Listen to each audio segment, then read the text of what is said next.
Hello, everybody, and welcome to the GSMC Football Podcast. Happy Friday to everybody. I hope everybody has a great weekend going forward, and we've got a great show for you tonight. We've got a number of things that we're going to discuss. First of all, we're going to talk about some Aaron Rodgers news that just kind of popped up over the course of the day today. Some new reports that are coming out, so I'm going to go on a little bit of a rant. So I do apologize in advance for another Steelers rant. That just kind of goes with the territory with the way the NFL offseason is going right now. Not a ton of stuff going on right now, so kind of got to cover as much as we can, and I have some things that I want to say about the Aaron Rodgers situation. And also, we've got some top 5 tight ends that we're going to look at in the NFL draft, as well as another matchmaking segment in terms of edge rushers this time. But make sure that you stick around for later in the show when I'll be giving you my season outlooks for both Tennessee and Texas A&M in the college football season coming up here. But before we start, I do want to ask that you guys like and follow the show. As always, any type of question or comment that you might have definitely is greatly appreciated. If you want to make your voice heard in the chat, definitely do that. If you have a question during the show, we do always want to hear it. Your input is a big part of what makes the show great, and we thrive on your energy and your insights. So whether it's a quick comment, thoughtful question, or an opinion that you just have to share, don't hesitate to drop it in the chat. Now, if you want to make absolutely sure that your message stands out and gets featured on the show, there's an easy way to do that. Just use the super chat feature. Just click on the $sign at the bottom of the chat box to send your super chat in. This guarantees that your message gets on the air, and it's also a fantastic way to support our channel. We rely on your support to keep bringing you the sports content that you love, and we appreciate every bit of it. So go ahead, let us know what you're thinking. Hit that super chat button, and let's keep this show interactive and exciting. And if you prefer, you can also go to the GSMC Sports.net website to tip, donate, and leave a comment or a question, or if you just want to yell at me, you can do that there. We couldn't do what we do without your amazing support, and we're so thankful to have you as part of our community. Again, the link is GSMCpodcast.net. If you have any kind of question or comment that you want to add on to the show, go ahead and do that. So let's go ahead and get right into this first segment, and it's, of course, the segment that everybody loves to talk about, and the segment that I personally can't seem to get away from, and that is Aaron Rodgers and the Steelers situation. So the news that has come out today in regards to that whole situation, it is not based on anything that's 100% fact, so I want to basically just state that right off the bat. It's not something that's set in stone or anything like that. It's just rumors that are kind of swirling around this whole situation. And the latest report is that the reason why Aaron Rodgers is waiting so long to make his decision is that he is holding out hope for a possible Minnesota Vikings trip that he will be signing there. So he's holding out hope that the Vikings will call and say that they need him, because he doesn't necessarily want to play for the Steelers over the Vikings. So I have a few thoughts about that in regards to this whole situation that we have been talking about ad nauseum over the past few weeks. I am tired of talking about it. I'll be completely blunt and honest with you guys. Very, very tired of talking about it. And this is kind of part of the reason why I did not want Aaron Rodgers, is because I knew this was going to happen. That we were going to have to suffer through countless reports of the same thing, which is nothing, going on with the Aaron Rodgers situation. As long as he continues to be silent and not make a decision, the more and more people talk about him, and the news cycle was basically all centered around him, which is exactly what he wants. So I get that. It's very tiring. And so as much as you guys are probably sick and tired of hearing about it, I'm doubly sick and tired of talking about it. But at the end of the day, it is a NFL news story, so we do have to discuss it. So I just want to get into this whole situation right now. So Aaron Rodgers is basically, if the reports are true, and again, I want to make sure that you guys know that I'm not saying these reports are 100% factual. This is just things that I've heard online from research and just, news updates and things like that. People close to the situation are saying that Aaron Rodgers does not really want to play for the Steelers. The Steelers are kind of like a last resort for him outside of retiring. It's either the Minnesota Vikings or, the Steelers, or I think in his mind, he's probably in the mindset of Minnesota Vikings or retirement, which as a Steeler fan, God, I hope that that's the case, but it's probably not, but it is what it is. So, basically what's going on with him is he is saying that or the reports anyway, are saying that he does not want to make a decision until he knows what's going on with Minnesota. Now, Minnesota has been linked to him over this whole process as a potential, signing candidate. But Minnesota has also came out and said that they are committed to J.J. McCarthy and that they don't want to pursue Aaron Rodgers, yet they have not completely closed the door on it. So Aaron Rodgers is waiting, biding his time to hope that a situation arises in which he can go to Minnesota. So my whole thought about this is, if you want to go to Minnesota, go to Minnesota. We don't need you in Pittsburgh. The Steelers are not your consolation prize, Aaron Rodgers. So that's my whole personal opinion on it. The Steelers should not be the consolation prize for Aaron Rodgers. It should be, you either want to be a Steeler or you don't. I know Cam Hayward said that, and he kind of backed off the comments a little bit because it kind of got blown up a little bit more out of proportion than it really should have been. But in my opinion, you don't want to be here if we're your second choice as a Steeler fan.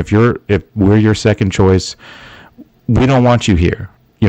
What Mike Tomlin has always said, since his tenure, is that he wants volunteers, not hostages. And this whole process is going completely against what he's saying that he wants to do. Mike Tomlin, that is. Saying you want volunteers, not hostages. Well, guess what? You're a hostage in this situation because you're waiting on a 42-year-old quarterback to decide whether or not he wants to play for you, because the real team he wants to play for is Minnesota. So my whole thought, and this might be a little bit of a rant, so I apologize in advance, but this is just an ongoing story, so we got to talk about it. But I think that this whole Aaron Rodgers situation is just ridiculous. The Steelers are better than this organizationally. They are better than this, waiting on a 42-year-old quarterback who does not even want to play for y'all. He really doesn't. He wants to play for Minnesota. That's ultimately what it is. He wants to play for Minnesota. He doesn't want to play for the Steelers. That whole workout that he had with DK Metcalf, that's just to get more eyeballs on him. That's all he cares about. He only wants the attention. That's the whole thing with Aaron Rodgers. He wants that attention. He may not say much in the media in terms of all of this, but these little things that he is doing over this whole process just basically tell you exactly the case that he wants this attention. He loves the fact that people are hanging on every little thread of what could possibly be coming with him. So I don't really understand why the Steelers are biding their time and waiting for him. And we've got a chat here from Anthony Manzano. Just says, let's say Aaron goes to Minnesota like it seems most people are believing. Does that mean they already gave up on J.J. McCarthy and might trade him? No, I don't believe that is the case, because if Aaron Rodgers does sign with Minnesota, it's going to be a one-year deal. They're not going to give up a first-round pick to sacrifice playing with a 42-year-old quarterback. I don't believe that's the case. I think they still keep J.J. McCarthy even if they sign Aaron Rodgers. And I honestly don't think the Minnesota Vikings are going to sign Aaron Rodgers. I just think that Aaron Rodgers wants to go to Minnesota and that the Steelers will just be kind of a fallback option. I think that's ultimately where he wants to go. And I don't really understand why he would want to go there, because they have came out and they have said that they're committed to J.J. McCarthy. And if they get into a situation where they do sign Aaron Rodgers and he, for some reason, struggles, whether it's because of the age or maybe the Achilles is starting to affect him, amongst other little injuries that he had throughout the course of last year with the hamstring that he was dealing with while he was playing, things like that. If that happens, there's a potential that the Vikings will be not really patient and they will bench him If that's the case, if he starts to struggle and it starts to jeopardize their season with how loaded that team is right now and ready to win right now like they are, if he starts to struggle, I don't think there will be any hesitation. They will put J.J. McCarthy in there right now. But we'll see if that's what ends up happening. I don't believe that the Vikings will end up signing Aaron Rodgers. I honestly think that it's going to be either the Steelers or retirement, because I don't think the Vikings are going to go for him, and I don't think they should either. They already spent a year off with J.J. McCarthy when he was hurt, going around with Sam Darnold, and they had a very good year. And Aaron Rodgers, if he finds some sort of a semblance of what he was in Green Bay, maybe he can end up getting them over the hump, or at least having them win a playoff game, because last year they didn't, of course, because they lost to the Rams in the wild card round. But if they are able to get a win, sure, that's great. But I just ultimately don't think that the Vikings want him, and I honestly don't think it makes a whole lot of sense for the Vikings to sign him. You already spent a year without J.J. McCarthy because he was hurt, and you had to deal with Sam Darnold, and he had a tremendous year last year, and the Vikings were very, very good last year. But I don't think that it just doesn't make sense for the Vikings to go after Aaron Rodgers, because they're probably going to have to pay him about 30, maybe even 40 million a year, depending on what it is that he's asking. But just to give you kind of an idea of the quarterback market in itself, Geno Smith had his contract extended yesterday, and we talked a little bit about that, but he's making about 35 million a year, and that is 17th in the NFL ranked amongst all quarterbacks. So that's pretty much middle of the pack in terms of starting quarterbacks. So with Aaron Rodgers and just the name himself, he's going to want more than that. So he's probably going to be somewhere around the 30 to 40 million mark if you're going to sign him. And I don't think any team out there should take that risk on a 42-year-old quarterback. Let's just be completely real here. Aaron Rodgers is not Tom Brady. Tom Brady was the outlier in this whole situation. Tom Brady, he played till he was well into his 40s, was still winning championships, and it was only that very, very final year that you started to see kind of some signs of him declining.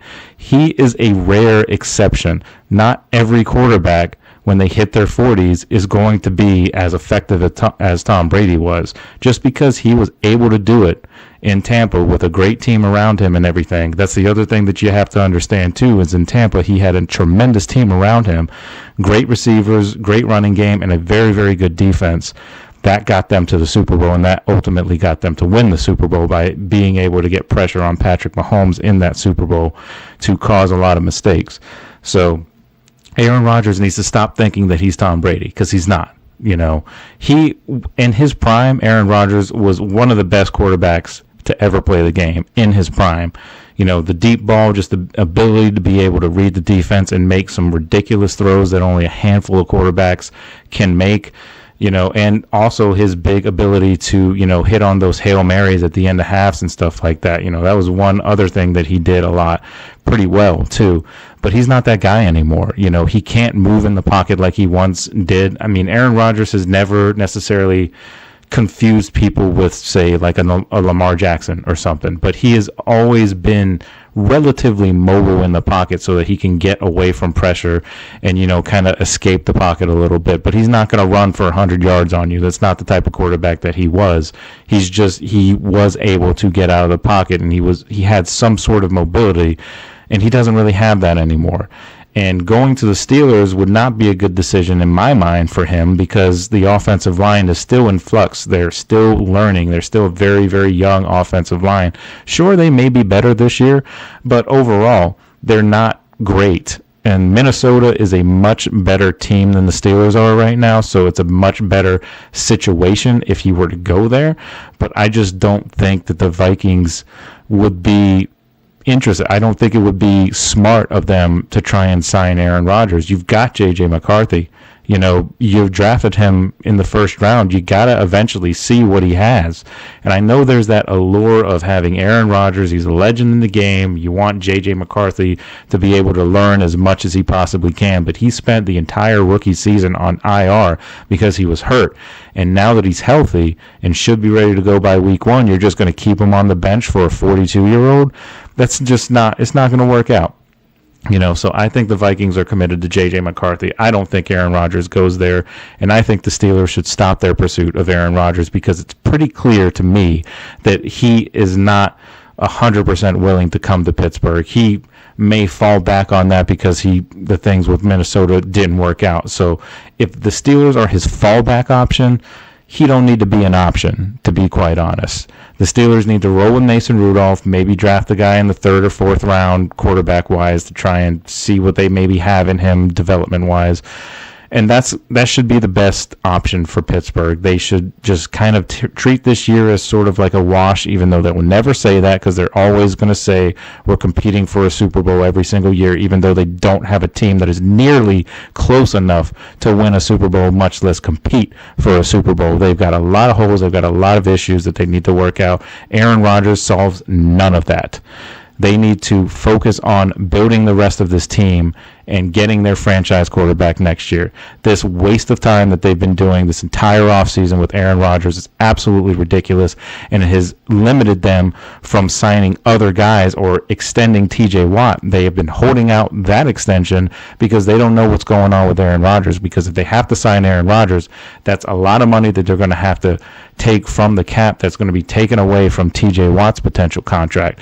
And you're starting to get into that little bit of a risk there. Like, do you want to risk losing TJ Watt because you want to, hedge all your bets on a 42-year-old quarterback to think that he might miraculously somehow compete for a Super Bowl? It ain't happening. They need to move on. This is ridiculous that they're even going along this far with this. It needs to stop. Aaron Rodgers clearly does not want the Steelers as his first choice. So if that's the case, if I'm the Steelers and I'm Mike Tomlin, I'm moving on to the draft.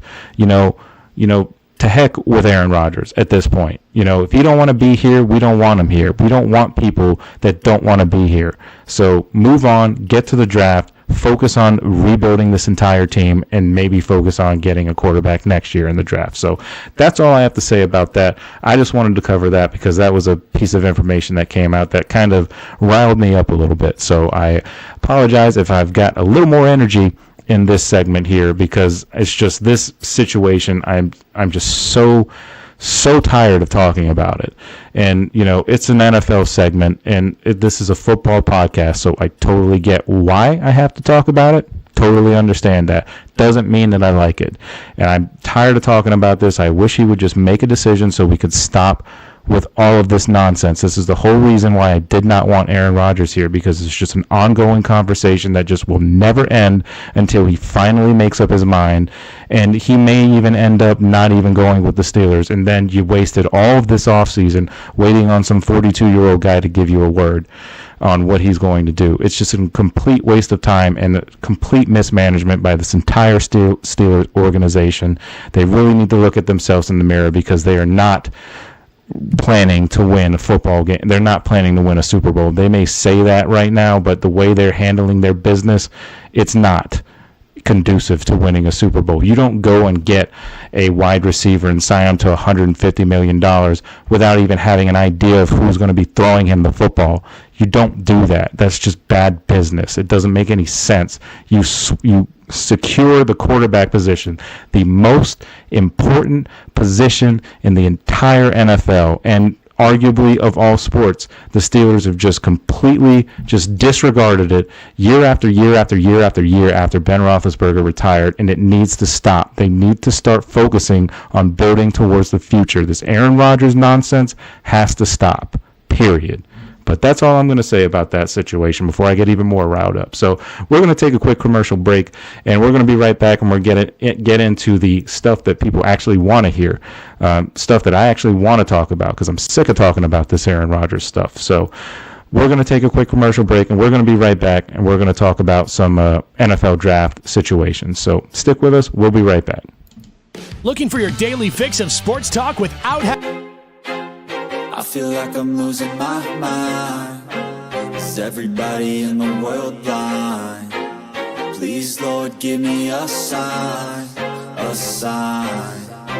I feel like I'm losing my mind. Is everybody in the world blind? Please, Lord, give me a sign, a sign. I wanna be the greatest. Everybody on the fake shit. I look around and feel like everybody is the fakest. I make this every day and I'm impatient, hoping one day I blow up from the basement. Statement, the top is so vacant. I don't hear shit that I think is amazing. Waiting for my day when I'm playing sold out shows for 1,000 faces. Hey, give me that crown, get in my way and to be put down. It ain't your place, all this my town. If I want that shit, then I'll get it right now. I'm losing it, the noose it fits, some loose shit, a stupid myth. You choose to live or choose to dip, you choose to fight or lose your grip and lose a gift.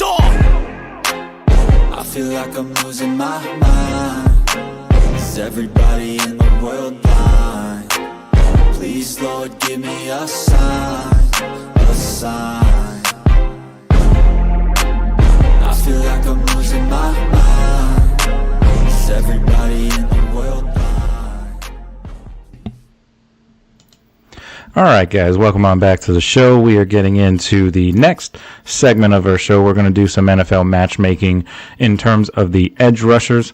We talked a little bit about the edge rushers in last night's show in terms of just the top 5 edge rushers that are available in the NFL draft based on just my personal opinions.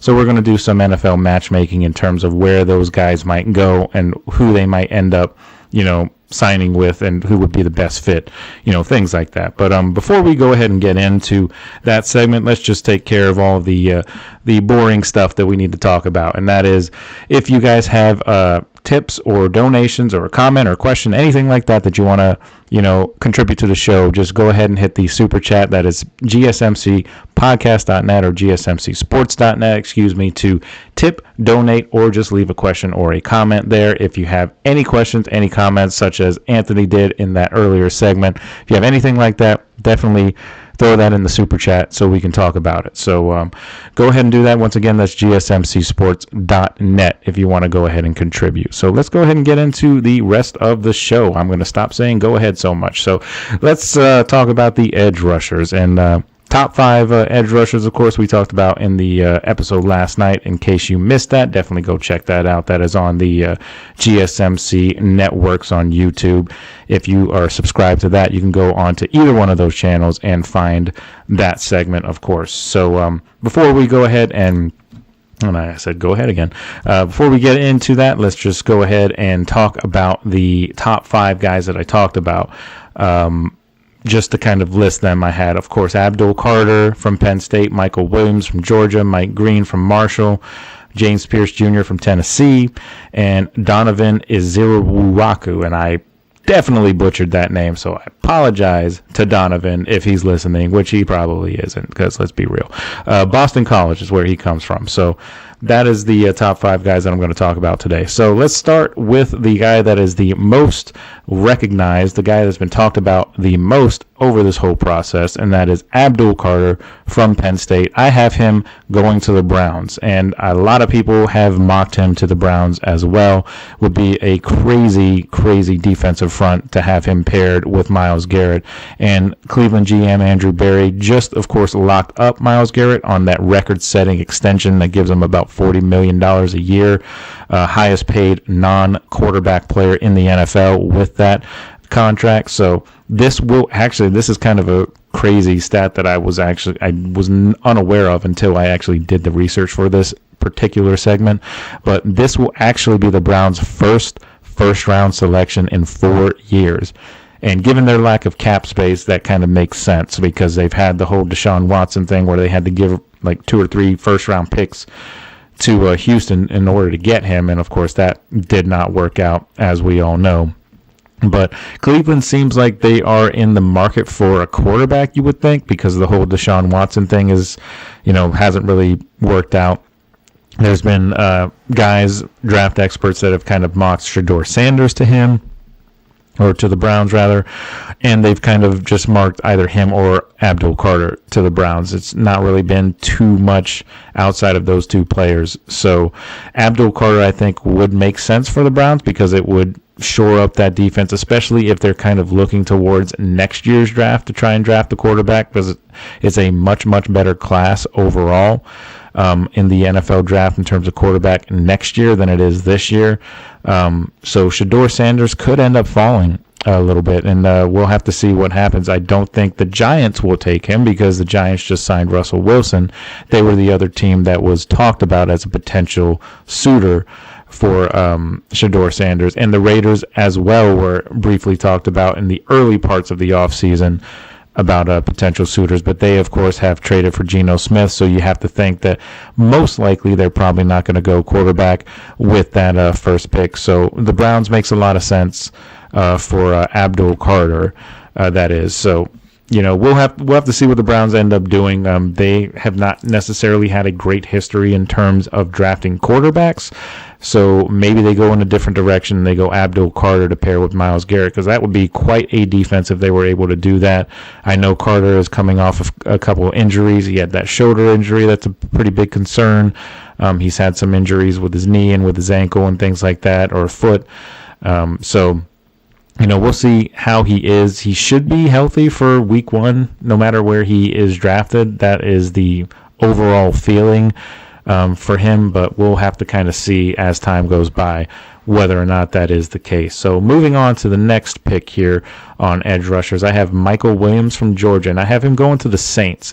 Now, we haven't talked about the Saints a whole lot, but if you really look at their team, it makes a lot of sense as to why Michael Williams could end up there. I don't know if they go quarterback because, they still have Derek Carr, and Derek Carr, of course, is not Tom Brady or anything like that, but he is solidified in that unit to be able to lead that offense. I think they keep him for this year, and maybe they go after their franchise guy next year in that quarterback-heavy draft class that we've talked about a lot. But Michael Williams at 6'5", 260 pounds, with that 34-inch, wingspan or arm span, he fits that mold perfectly of that prototypical edge rusher that you want in a player. So, although his college production, if you look at his college stats just overall, they don't necessarily jump off the page. He's never had more than 5 sacks in a season when he was at Georgia.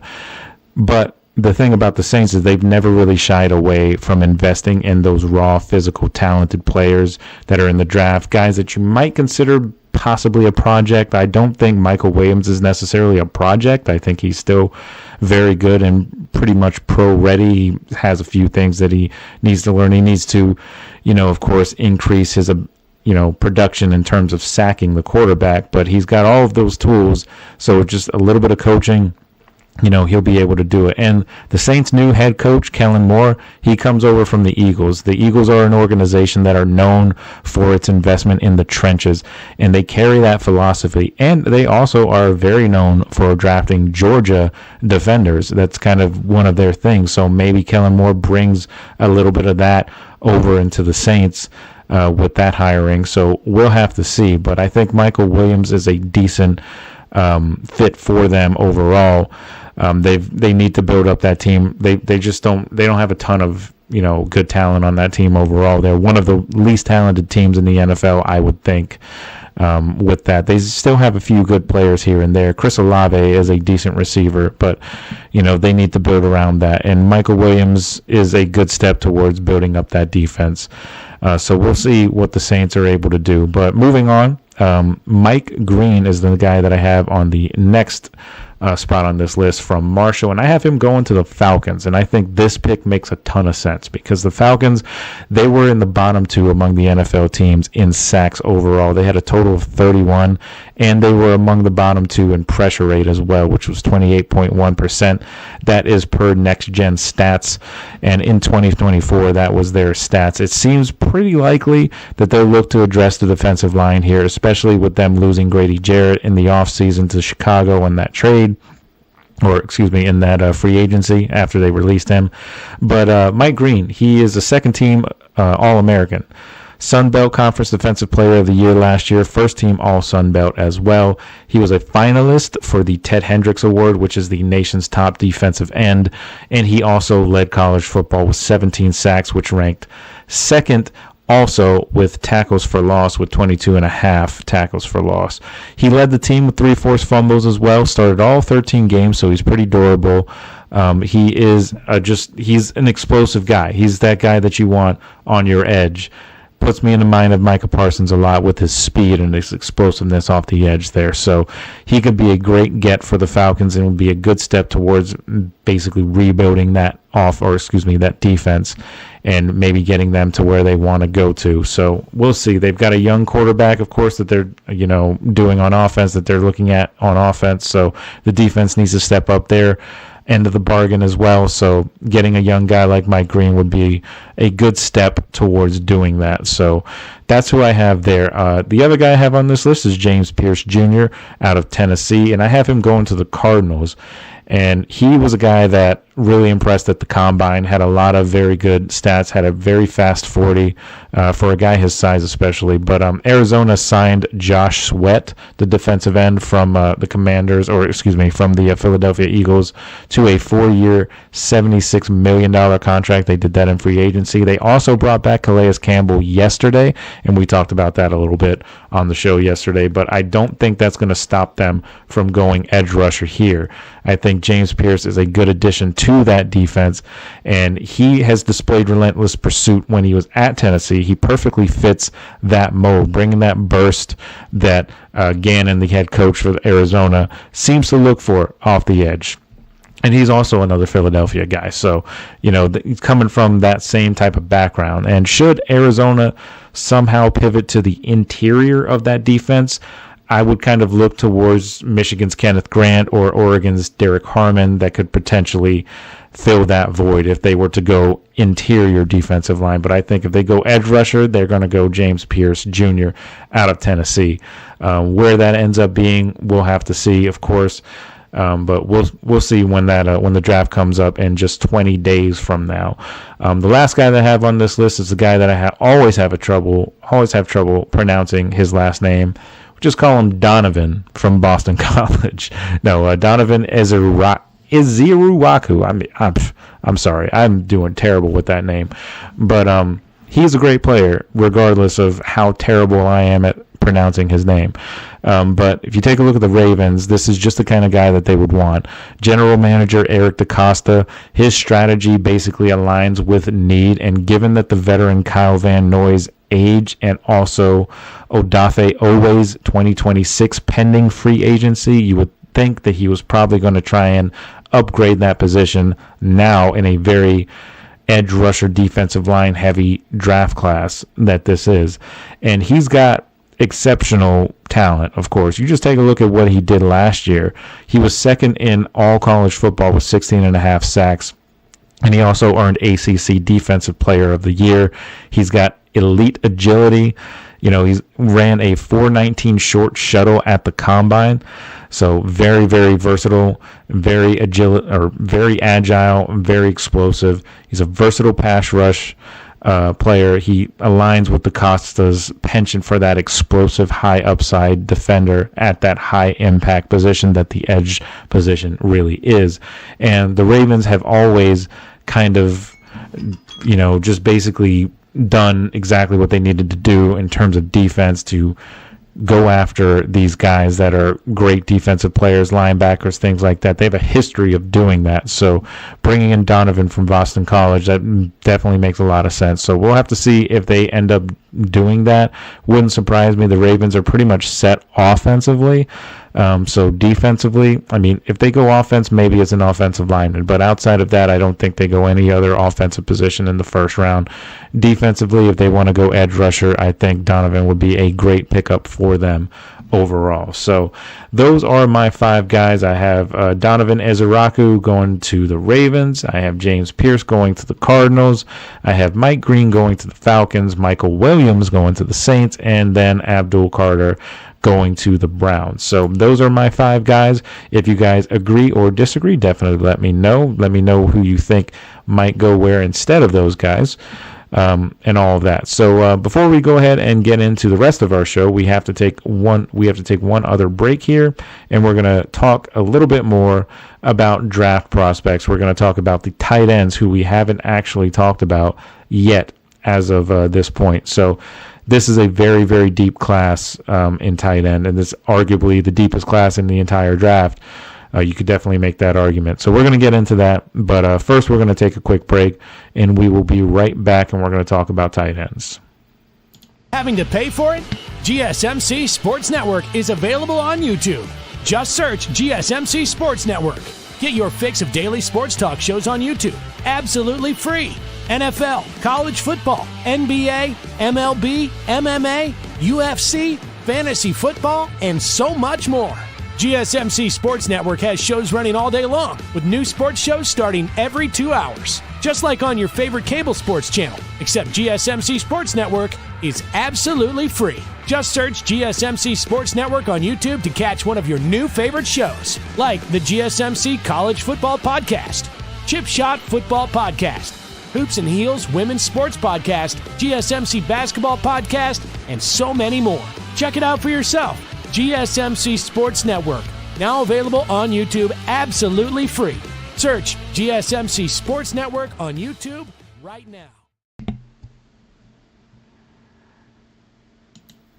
All right, guys, welcome on back to the show. We're going to get right into our third segment of the show, and we're going to talk about the top 5 tight ends in this upcoming draft in just 20 days.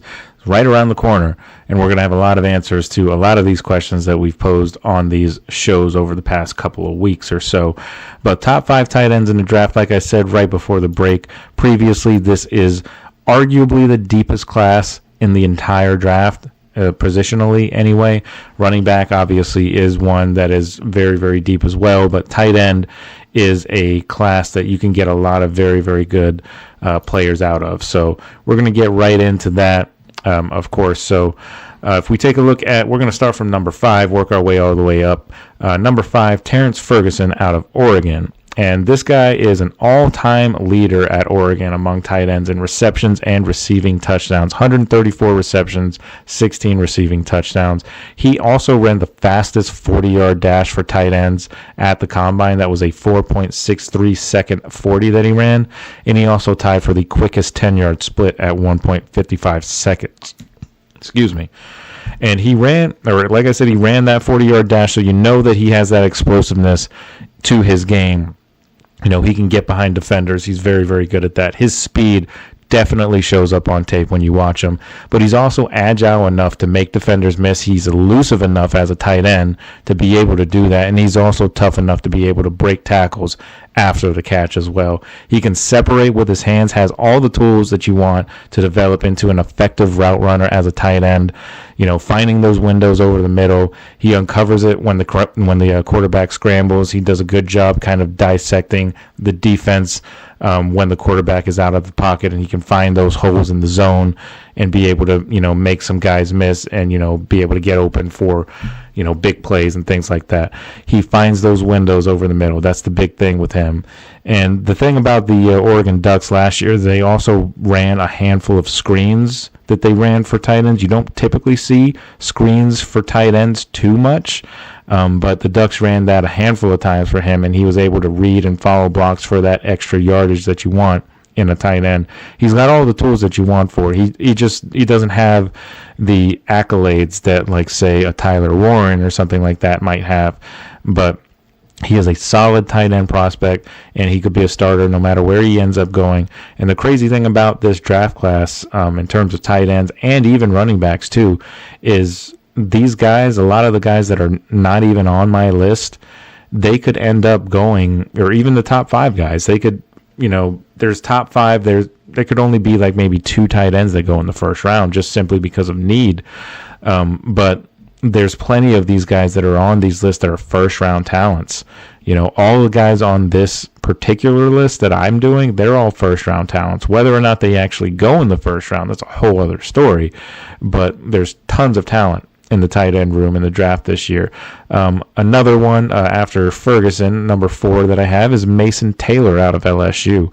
He is the first 100 reception, 1,000 yard tight end in LSU history.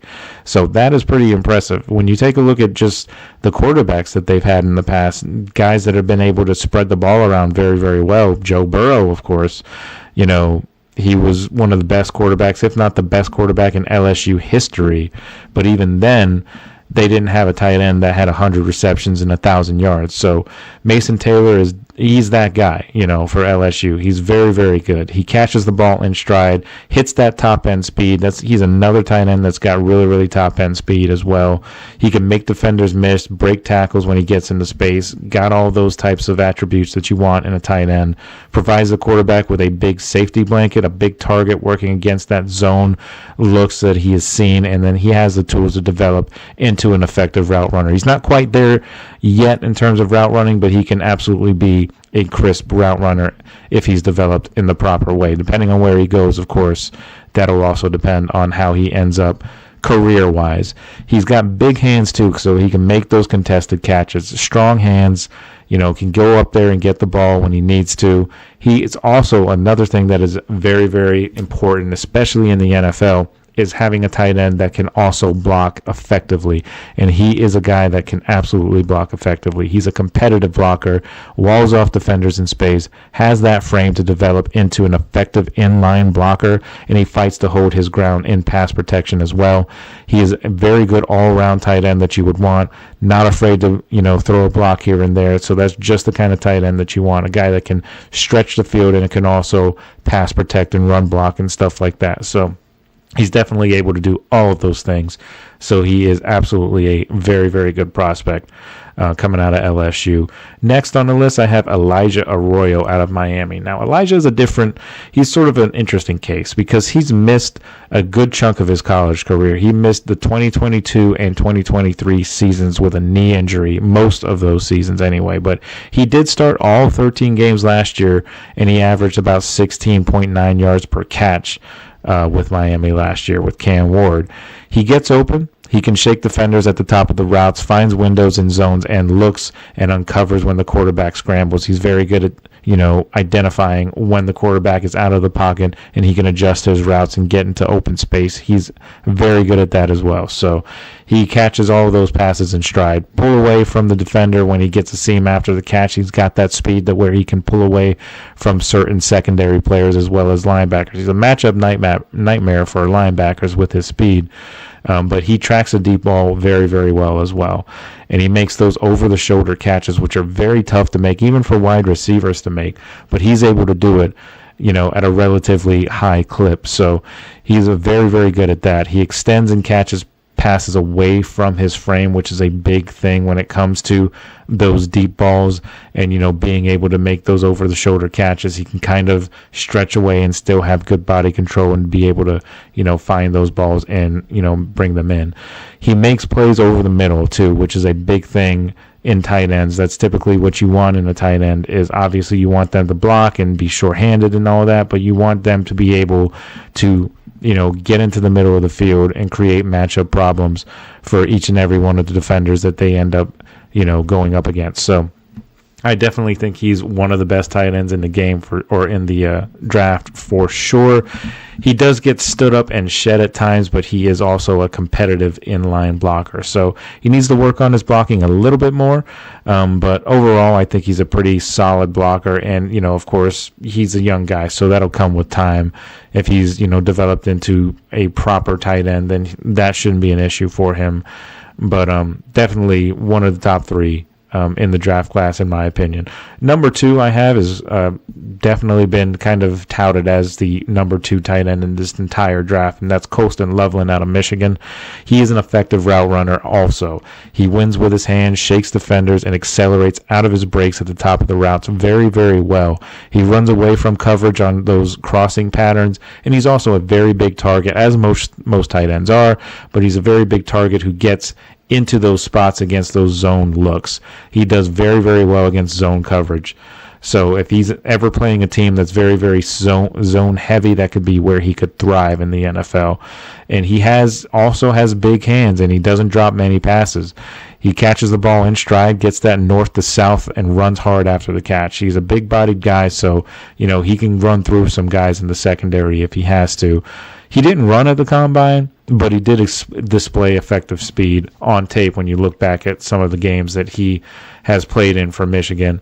Just because he didn't run at the combine, I don't really take too much into account in terms of that. I still think he's a great, tight end. But he gets his hands inside and fights to sustain as a blocker as well. So talented blocker, and you kind of have to be when you are a tight end at Michigan, because Michigan is a very run-heavy sort of team. So you definitely want to get not only the offensive line blocking effectively, but you want to get your tight ends running on a lot of dual tight end sets, blocking very well down the field. You definitely want that. So he's coming from that kind of a background, so it should be a seamless transition for him in terms of blocking when it comes to the NFL. So we'll have to see how he works out as he goes along. Now, number one on this list should be no surprise to anybody. This is a guy that has been talked about a lot in the draft cases, and he is one of the best players overall in this draft, not just the best tight end in this draft, although he is clearly the best tight end, and that is Tyler Warren out of Penn State. He finished his Penn State career as the program leader in a lot of different categories. Total touchdowns with 25, total receptions with 153, total receiving yards with 1,839, and receiving touchdowns with 19 amongst all Penn State tight ends. So he was the leader in all of that. So he's obviously got everything that you would need in a tight end. He's a versatile target. He can line up in line, in the slot, at wide receiver, at running back, and he can even line up at quarterback. He's done that in the past with Penn State as well. They're not, obviously, you don't want to use him too much at quarterback. He's not a quarterback. He's a tight end, but it's just nice to have that as an option to kind of throw off defenses if you want to throw in a package or two where he can kind of motion into the backfield and do just a quick throw or something like that. That's something that you would kind of see a lot of back in the earlier days, or the earlier 2000s anyway, in the NFL. You don't really see it too much anymore, but that's definitely something that is worth looking at if you were to draft a guy like him. You want to use him as much as possible because he's that good. He's a powerful and instinctive runner as well, so he can break those tackles, drags defenders for extra yards because of how strong he is, and after the catch he's great, and he's also great in the run game as well. Can block very well in the run game, and he can also make defenders miss too. As strong as a big body tight end as he is, he's also pretty elusive. And he reaches that top-end speed that he has very, very quickly when he gets a seam. So if he gets a hole, his a potential to possibly take it the rest of the way. He's that fast. Now, how that'll translate into NFL speed, that's a whole other conversation. But, in college anyway, he was very, very good at that. He can make that first defender miss. So that's really what you want in a tight end, getting off that first block originally when you get out into your routes, and then getting past that first defender, and then you can make a lot of plays down the field. He knows how to attack zone looks as well. He's another tight end that would benefit very, very greatly going up against a team that is very zone heavy. So definitely something to look at. He's a smooth route runner as well, which is very, very important to have. And it's not something that you typically see in a tight end, but he's very, very smooth with his route running ability. And he's got the frame to kind of box out defenders, sort of like how a center or a power forward might do in basketball. He can box out the defenders. And he runs and tracks the ball very well on tape as well, and comes down with those 50-50 catches most of the time down the field. So he is the best tight end in the class, and I don't think it's close. There's a lot of great tight ends in this class, potential great tight ends, but Tyler Warren stands out amongst all of them as the best tight end in the class. So we'll see where he ends up going. Don't expect that it's going to be, too long of a wait for him in the green room in the draft, so we'll have to see. But that's my top 5 guys that I have on that list. So when we come back, we're going to get into some College Corner. We've got a dual College Corner segment today. I mean, typically we've been having them at the last part of the show, but tonight's show, I just figured we would do 2 different teams on our outlook. So first, we're going to be talking about the Tennessee Volunteers, and then we're going to end the show with Texas A&M in terms of season outlook. So stick with us. We're going to take another break, and we're going to come right back, and we're going to talk about the Tennessee Volunteers and what they might do this coming season. So stick with us. We'll be right back.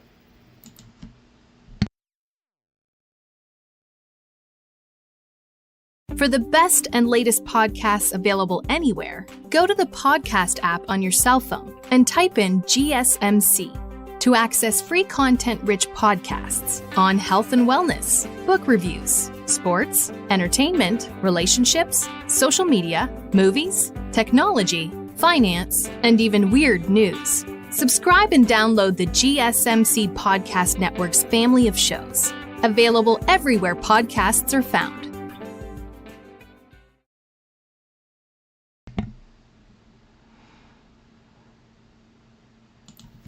All right, guys, welcome on back to the show. We're getting pretty close to the end of the show here, and then I can send you guys on your way to have a great weekend. But before we do that, we're going to go ahead and get into these last couple topics here. First off, we're going to talk about our College Corner with the Tennessee Volunteers outlook. And last year, of course, their season ended with a loss to Ohio State in the college football playoff. So they are obviously hoping to remedy that and get a little bit further in the college football playoff this coming season and maybe compete for a national title. We will see if that ends up happening. As of right now, they're projected to be a pretty good team, top 10 team, and they're projected to make the playoffs if everything goes well. This is the 5th season under head coach Josh Heupel. So a couple of guys have left through transfers or, NFL draft, things like that. Defensively, they've lost 3 key players on the linebacker spot, and that is Keenan Pili, who they really are kind of used to playing without anyway because he had a triceps injury last year that kept him out of a good chunk of the games last year. Caleb Perry transferred to Louisville, and Jalen Smith also gone. He transferred to Mississippi State. So in conference rival right there, he goes ahead and transfers to them. But they do, even though they have lost some guys, they do return some experience at the same time.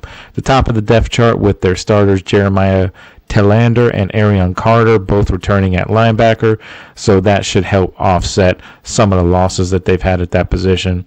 Carter led the Vols last season in tackles during a very productive sophomore season, during which he totaled 68 stops, and had disruptive playmaking stats like 6.5 tackles for loss, 6 pass breakups, 1 interception, and 3 quarterback hurries to go with those stats. He was also Telander was 4th on the team in tackles, and he had 3.5 tackles for loss and 3 fumble recoveries. So pretty productive. You might want to see a little bit more out of them this year, of course, but they were productive for the most part. Jaden Harmon, a 4-star flip from Alabama, and Jaden Perlott, a 4-star flip from USC, and also longtime Georgia commitment. They have actually injected some immediate talent into that room, so don't sleep on that in-state product, Brendan Ains, either. He is also another guy that Tennessee flipped, and he was flipped from Wisconsin, of course. So a lot of interesting players on defense for Tennessee. So we'll see if they're able to kind of be a little bit better defensively this coming season. Offensively, they've recruited very, very well at quarterback. They've invested very considerably at that position as well.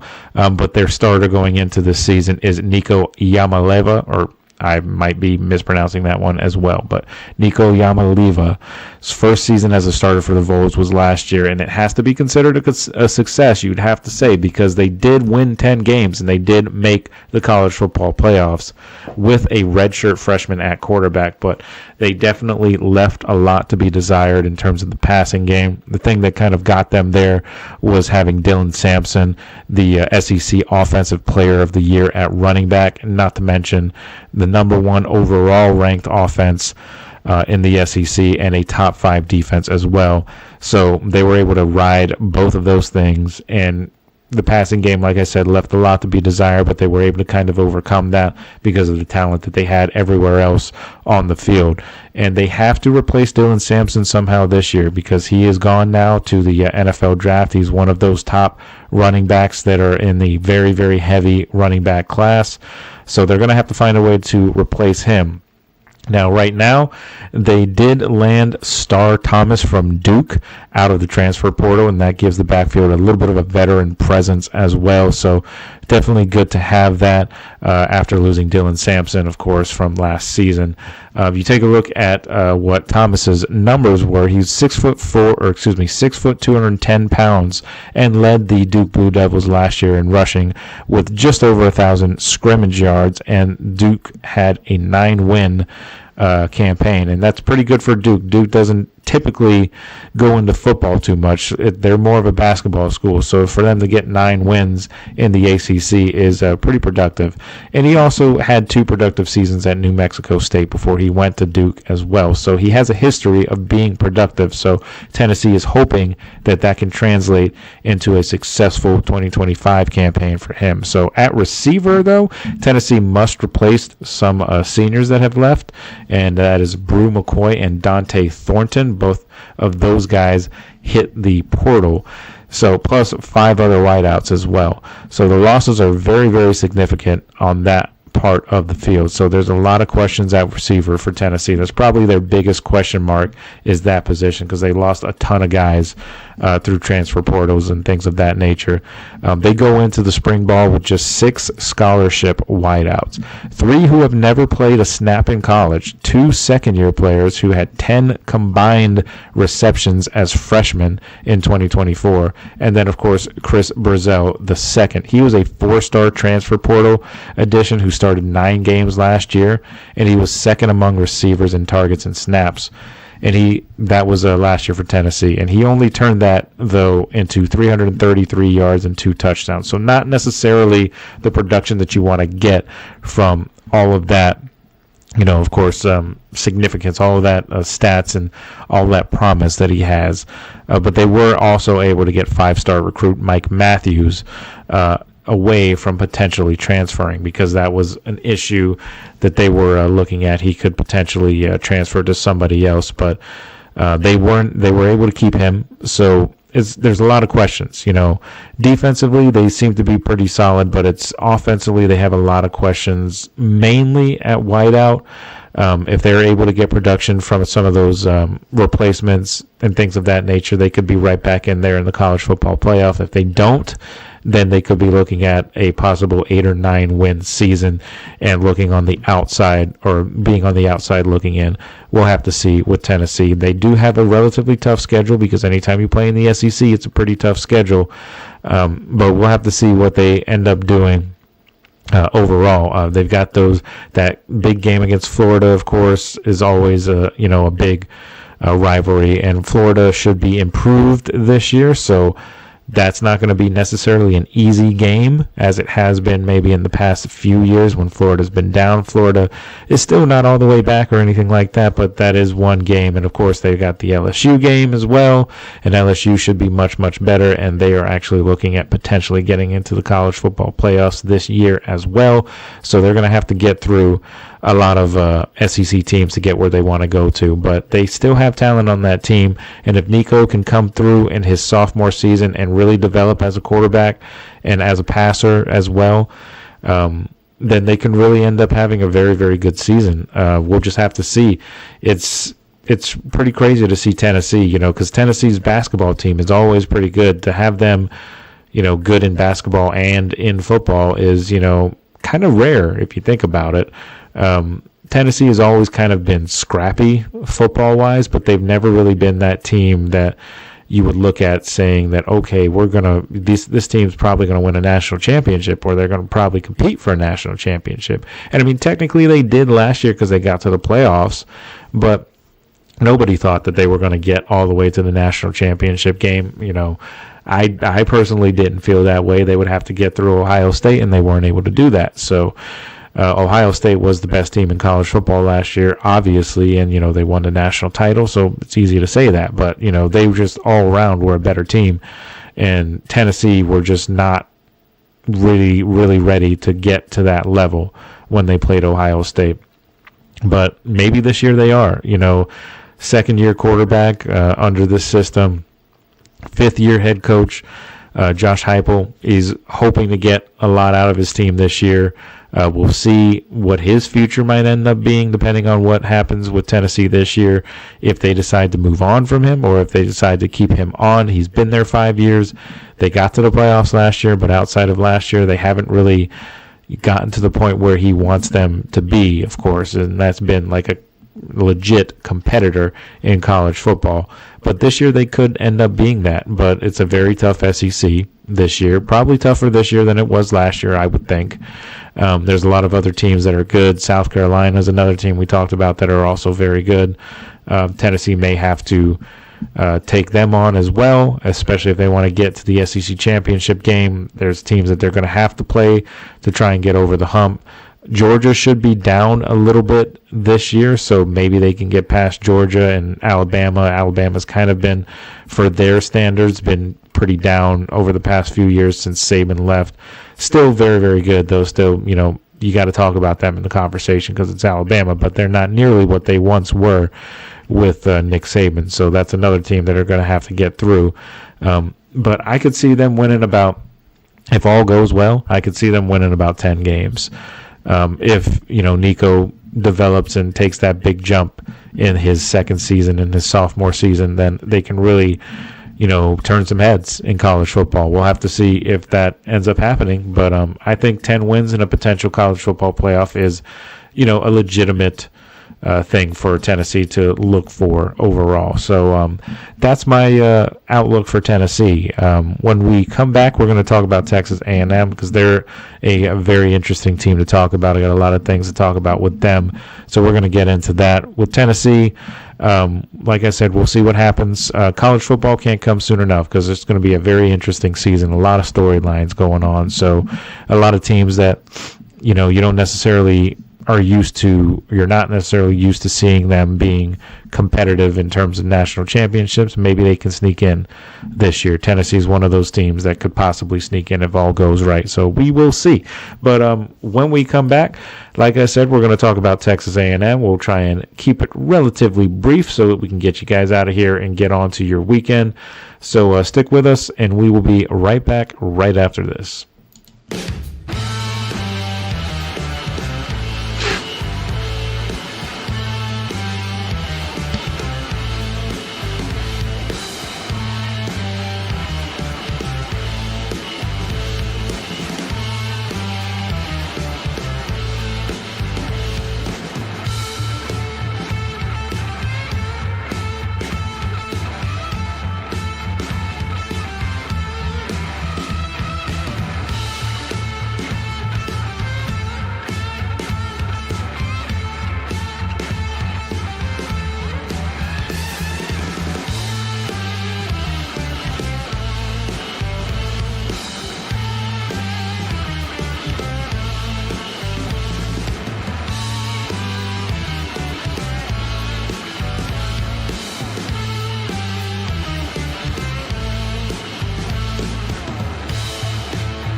All right, guys, welcome on into the final segment of tonight's show, Friday show. We're going to be continuing our college corner, and this time we're going to be talking about Texas A&M, the Aggies, and they have an interesting potential season coming up here. A lot of things that could go right or wrong for them. We'll get right into that. Quarterback is the big thing with Texas A&M this year. Should be huge for them. They have a very extremely experienced team overall. They're returning loads of production on both sides of the ball, both offense and defense. And though they do face several tough road tests, this is the profile of a team that should contend for a college football playoff berth.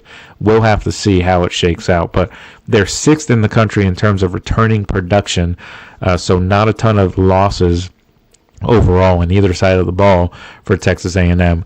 And for each of the last 4 seasons, A&M has had to start one or more quarterback during the season thanks to injury, and they have actually never finished the season with the same quarterback that they started with. So that's out of all 4 of the last seasons. So that's a pretty crazy stat right there. Now, though, the Aggies do seem to have their guy in Marcel Reed. Of course, they did think that of Wigman last year, but that didn't actually pan out, of course. But they're hoping that Marcel Reed can build off of potential that he has and maybe come into his own this coming season. Consistency and avoiding injury is going to be the key for Reed in 2025, as it is the key for most quarterbacks at Texas A&M, as they've had that issue with injuries over the past few years or so. But that consistency, that's really what it's going to come down to at the quarterback position. And though he did not miss any time last year due to injury in his 8 starts that he was in, and a couple more appearances that he had later last year, he is slight of build, so he's pretty skinny or pretty thin, and he incorporates the run into his game a lot. He, has that same type of build as a Lamar Jackson. Obviously not nearly as talented quite yet, because he's still, of course, a college player, and Lamar Jackson is a 2-time MVP, so definitely difference right there in talent. But he has the build, so the thing with him, though, is he does incorporate a lot of run into his game with that thin build. So that is, if you're a Texas A&M fan, it could cause some concern for how durable he might be throughout the course of an SEC season. So we'll have to see. But his run game is also what makes him so dynamic. So, of course, you can't fully abandon that part of his game. You obviously want to protect him as much as possible because he's your starting quarterback, but you can't take away the things that he does best. And that is, of course, being able to run the ball and scramble and things like that. But the revolving door at the quarterback position has got to stop for Texas A&M to have any kind of a chance of competing in the SEC or in the NCAA in general. It's basically made A&M fans crazy over the last few years, frustrated incredibly because of all the injuries that they've had at the quarterback position. And with Reed in his first 3 starts of the year before Weigman returned from his injury, Reed averaged only a 56% completion rate, so very, very low. But after he came in after that LSU game, he's averaged about 64% of completion rate. So an improvement for sure. He's going to need to continue to improve on that if they want to have any kind of chance at competing in the college football playoff. They're going to have no room for error, essentially. This is a team that needs to compete and needs to hit all of their goals in order to get there. And not even just to win it, but just to get there. They need to hit a lot of different goals that they have. But, like I said, 64% completion percentage, if he can build on that, then they could have a decent quarterback situation if he stays healthy.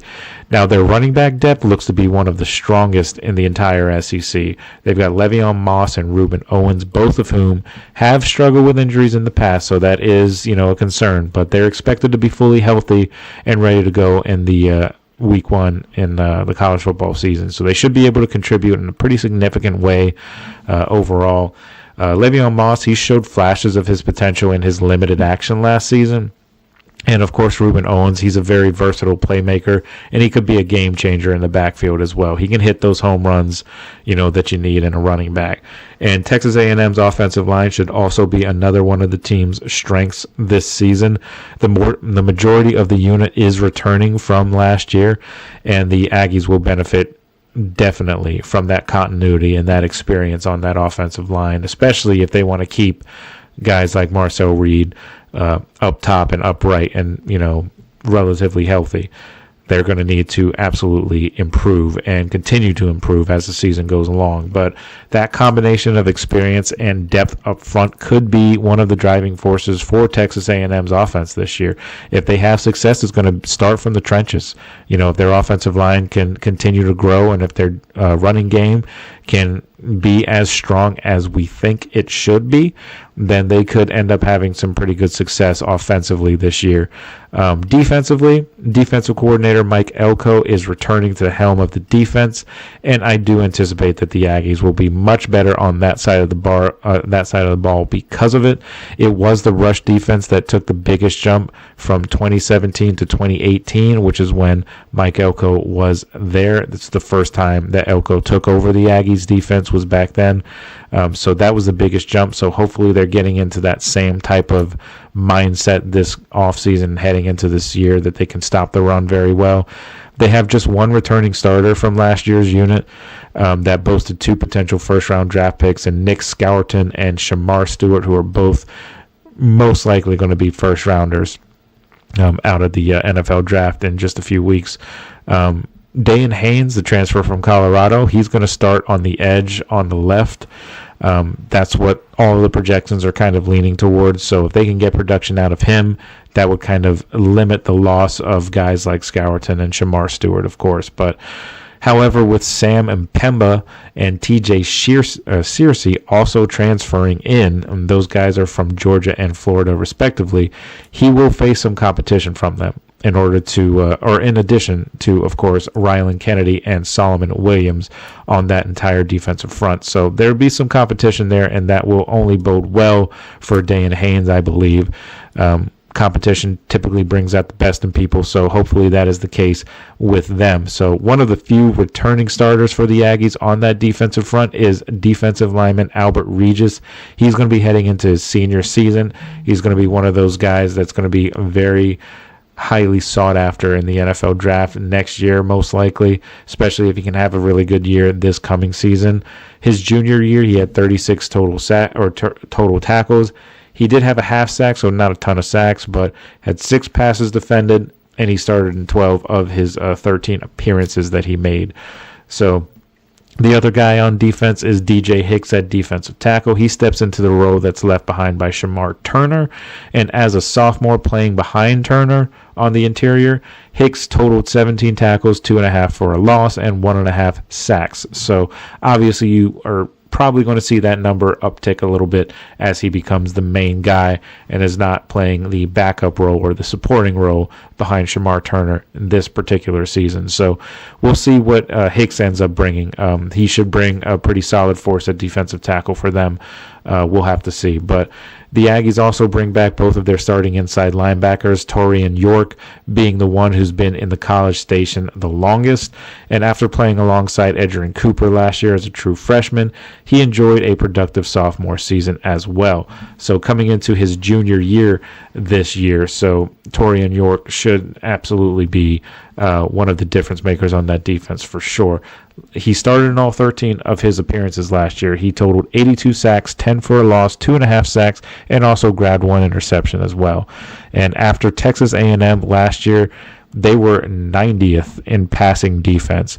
Their secondary is a big issue right now. That's really the biggest problem that they need to address, and that was addressed as much after the Las Vegas Bowl loss to USC from head coach Mike Elko. He basically went on a post-game rant, just criticizing the secondary, and rightfully so. You know, they were not good in that game, and they had not been good all year last year. 90th in passing defense, that's not necessarily, breaking records, in a good way anyway. So they need to improve on their passing defense for sure. That secondary is a big issue. So if they can shore up that secondary, they can really turn that defense around and turn that defense into something really, really good. So Elko also brought some change with the additions of Julian Humphrey in the secondary out of Georgia and Jordan Shaw coming over from Washington via the transfer portal. Both of those guys. Their starting corner, Will Lee, he started in all 13 games for the Aggies last season, and he also earned a nomination to the All-SEC second team for his performance. So there is some talent there, and they got some guys in from the transfer portal out of Georgia and Washington, like I said, with Humphrey and Jordan Shaw. So those guys should definitely improve the secondary. But if they can continue to improve that and maybe not get back to that 90th ranked pass defense that they were last year, they could end up being a pretty solid team. I predict about 8 wins for Texas A&M overall. If I'm just looking at a realistic perspective, I could see them going possibly 9 wins. Maybe they flirt with the college football playoff, but I don't think it's 100% realistic at this point with them. It's going to take a very, very good season from a lot of guys, and it's going to take some health, of course, at the quarterback position in order to get over those humps. So we'll see if they end up doing that. But that is it for the show tonight. That was the last of our Texas A&M Outlook. Hope you guys enjoyed it. If you guys agree, disagree with any of my takes that I had in this show, definitely let me know in the chat and the comments, all of that stuff. Once again, I do thank you guys for tuning in to this show, and I appreciate it as well. Thank you for tuning in to the GSMC Football Podcast. We're presented by the GSMC Sports Network. Your support does mean a lot to us. I know I say it all the time, but it is true. So please remember to subscribe to the show and leave a positive review. It really does make a difference. So we also invite you to follow us on all of the social media accounts, Facebook, Twitter, or X, or whatever you want to call it, TikTok and Instagram for more content and updates. Thank you once again. I hope you guys have a wonderful weekend. It's a Friday show. Hope you guys have a great, safe weekend. Come back to us on Monday safe and sound. So we will talk to you guys on Monday, and we'll have a pretty exciting show for you then. So, definitely look out for that. But other than that, hope you guys have a great weekend, and we will talk to you soon.